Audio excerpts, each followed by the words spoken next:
ఒకటే జీవితం, ఒక్కసారే బతుకుతాం. ఈ జీవితం నీది. ఎవరూ నీ కోసం పుట్టలేదు, నువ్వు ఎవరి కోసం పుట్టలేదు. ఏం చేసినా నీకోసం చెయ్యి, నచ్చిందే చెయ్యి, నీకు నచ్చినట్టే బతుకు. ఇంట్లో వాళ్ళతో జాగ్రత్తగా ఉండు. నవ్వుతూ తీసుకెళ్ళి నదిలోకి తోసేస్తారు. మన బతుకే 3 నాళ్ల ముచ్చట. దానికి 16 రోజులు పెళ్ళెందుకు? మనవలు మనవరాళ్ళ దాకా బానిసకు బతుకెందుకు? లైఫ్ అంటే నదిలో కొట్టుకుపోవడం కాదు, అందమైన కరేబియన్ క్రూజ్ ట్రిప్లా ఉండాలి. పెళ్ళంటే 100 ఏళ్ల పెంట. ఆ ఒక్క తప్పు చేస్తే ఆ తర్వాత నువ్వు ఎన్ని ఫిలాసఫీలు చదివినా ఉపయోగం లేదు. నిన్ను నువ్వు ప్రేమించడం నేర్చుకో. నువ్వు కన్న కలలన్నీ కాగితం మీద రాసుకో. నీ కలలో నువ్వెప్పుడూ ఒంటరివే. అందుకే నువ్వు కూడా ఒంటరిగా ఉంటేనే నీ కలలు తీరుతాయి. ఎవరికి ఏ ప్రామిస్ చేయనని నీ మీద నువ్వు ఒట్టేసుకో. నీకంటూ ఒక ప్రపంచం సృష్టించుకో. అందులో కసిగా బతికే. లైఫ్ని మొనోటనస్గా పెట్టుకోవద్దు. రోజు వర్కౌట్ చేయి. స్వెట్ రావాలి, షర్ట్ తడవాలి, అలసిపోవాలి. అలసిపోతేనే పడుకో. పసి పిల్లాళ్ళ నిద్రపో. దేనికి భయపడద్దు. భయపడితే కిడ్నీస్ ఎఫెక్ట్ అవుతాయి. ఎక్కువ వర్రీ అయితే స్టమక్ అప్సెట్ అవుద్ది. యాంగర్ కంట్రోల్ చేయలేకపోతే లివర్ దొబ్బుద్ది. ప్రతిదానికి స్ట్రెస్ ఫీల్ అవుతూ పోతే ఆ గుండె ఆగిపోద్ది. కామ్గా ఉండటం నేర్చుకో.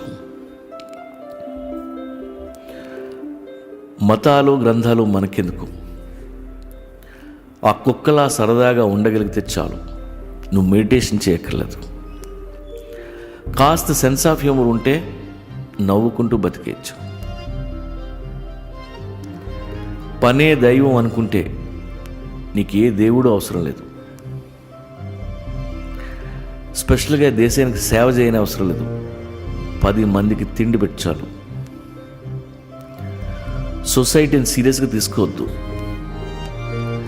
లుచ్చాలు లఫుట్లు తప్ప ఎవరున్నారు అక్కడ? పని చేసుకో, దాచుకో. అమ్మ నాన్నని, నాన్న వాళ్ళని చూసుకో. అలా ఆకాశంలోకి చూడు. పక్షులన్నీ మైగ్రేట్ అవుతున్నాయి. ఈ సమ్మర్లో నువ్వు మాత్రం ఇక్కడ ఏం పీకుతావు? వాటిలాగే నువ్వు ట్రావెల్ చేయి. అలా తిరిగిరా. బోల్డ్ ఎంత ప్రపంచం ఉంది. ఎన్నో చూడొచ్చు, ఎందరినో కలవచ్చు. అనుక్షణం బతికితే చాలు, అదే జీవితం. ప్రేమించటం నీ క్యారెక్టర్ అవ్వాలి. ప్రేమించుకుంటూ పో. మనుషులు కావచ్చు, జంతువులు కావచ్చు, ఏటిని వదలొద్దు. వయసు మీద పడుతుందని ఆలోచించద్దు. 60 రావటానికి 2 ఏళ్ల ముందే ప్లానింగ్ మొదలవ్వాలి. ఎక్సర్సైజ్ చేయి. 2 ఏళ్ళు టార్గెట్ పెట్టుకొని ఒంట్లో ఉన్న ఫ్యాట్ అంతా బర్న్ చేసేయి. Get fit on your 60th birthday. ఎవడ్రా చెప్పాడు రిటైర్మెంట్ అని? 60 అంటే కాస్త బుద్ధి జ్ఞానం వచ్చే వయసు. అప్పుడే న్యూ లైఫ్ స్టార్ట్ అవ్వాలి. గిటార్ కొనుక్కో, క్లాసులకు వెళ్ళు. కుడి చేత్తో చేయగలిగే పనులన్నీ ఎడం చేత్తో చేయడం నేర్చుకో. రోజు బ్లాక్ కాఫీ కానీ ఎక్స్ప్రెసో కానీ తాగు. ఎక్కడైనా ఎంప్లాయీగా జాయిన్ అవ్వు. నీకున్న ఎక్స్పీరియన్స్తో జూనియర్స్ని ఇన్స్పైర్ చేయి, ఎగ్జైట్ చేయి. వాళ్ళతో బార్లకెళ్ళు, చిలిపి పనులు చెయ్యి, డాన్స్ చెయ్యి. వాళ్ళందరూ నేను చూసి ముసలి కుత్త అని నవ్వుకుంటారు. నవ్వితే నవ్వని, దట్స్ ద ఫన్. 70 వచ్చినా 80 వచ్చినా నీ పనులు నువ్వు చేసుకోగలిగితే చాలు.